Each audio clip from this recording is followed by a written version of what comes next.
mtu simu uko pale ya kutaka wewe, lakini unajua wa play too polite, umtaki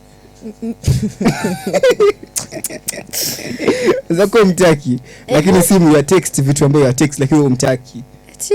Nyinyi wanaume kuna wanawake mnaweza kukataa kweli? Wengine hatuwataki, wengine wako tu yani. Wanaume anaweza kukataa mwanamke. Sidhani kama kuna mwanaume anaweza kutongozwa na mwanamke na akamkataa. Lakini kusema kweli na kutongozwa na mwanamke unajua ametoka bwana, wanaume mambo zenu ngumu. Lakini tuangalie na hii angle ya kuna watu wajua kama mtu mzuri mashallah, mashallah vizuri, wajua ile ambayo kitu ambayo waona wewe mwingine pia yaona.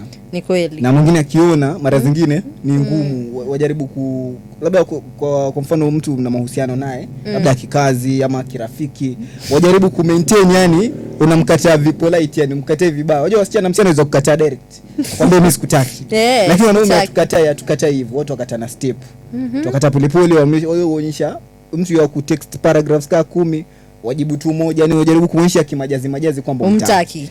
Lakini sasa mara zingine ikipatikana ile message sasa ionekane kwamba huyu jamaa alikutext hivi vyote afu ukasema tu okay, unaonekana kama wewe uko kwa ile mrengo wa kumkubali, lakini mara zingine tu ni nyinyi wanaume bwana mambo yenu ni ngumu. Hiyo sasa hivyo.